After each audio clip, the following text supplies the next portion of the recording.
14 best places to visit in Mahabalipuram in just one day. Mahabalipuram is known for its group of temples which have been declared as a UNESCO World Heritage Site. It takes you back in time with the rock-cut temples, elaborate carvings on the walls and the monoliths.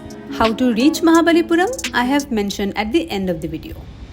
Hello, I am Ritu and good morning from Mahabalipuram. We checked into our homestay and got ready and we'll head out now. We have just one day here in Mahabalipuram, so we will be visiting all the temples as much as we can cover because most of the temples are nearby within walking distance. So we'll be doing that and I'll take you through the day. So keep watching.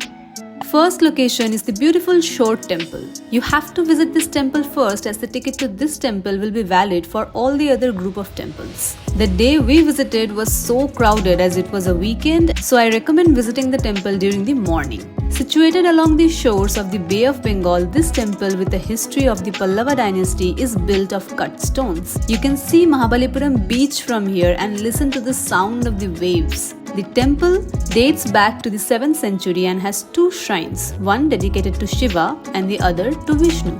Here is a quick tour of the temple.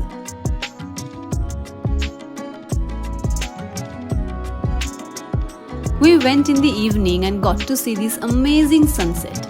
The sky turned pink, literally.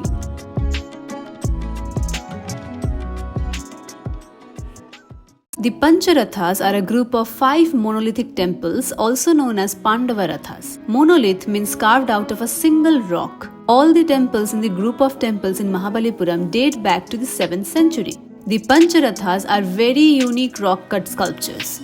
Each of the 5 Rathas is a monolith. Among all the 5 Rathas, you can actually enter the Bhim Ratha, which is like a cave and is the biggest Ratha in the complex.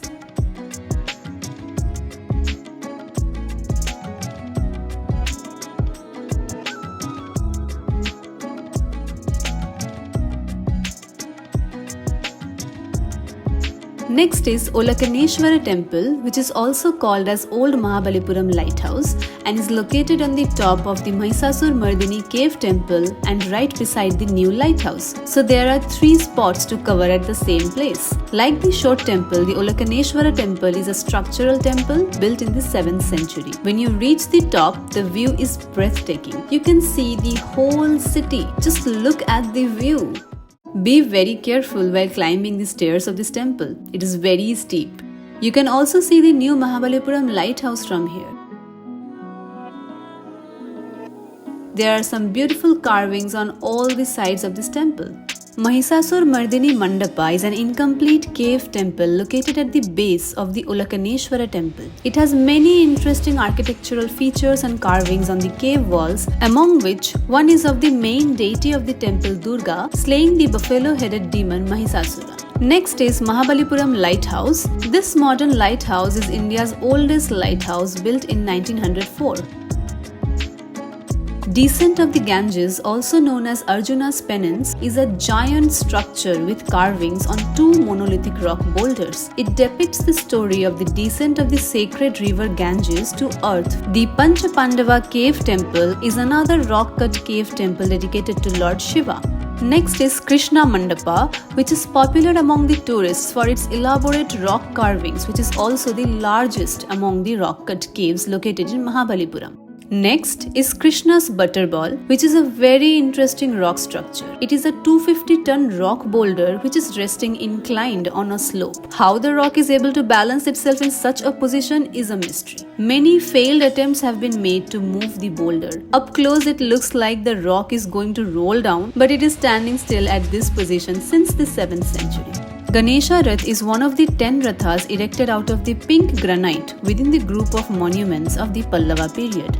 Varaha Temple is a beautiful rock-cut temple reflecting ancient South Indian architecture. It is made from a giant piece of granite as well and has some very prominent carvings on the walls.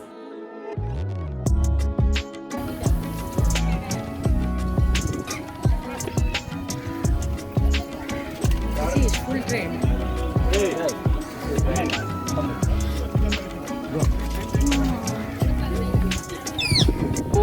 One more this. Look at this.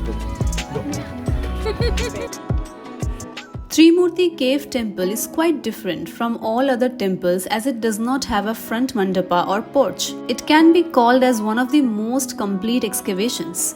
The group of elephants, monkeys and peacock is a beautiful carving which represents the wildlife in its natural sense and is made out of granite rock. Last but not the least is the Mahabalipuram Seashell Museum, which is the largest seashell museum in Asia.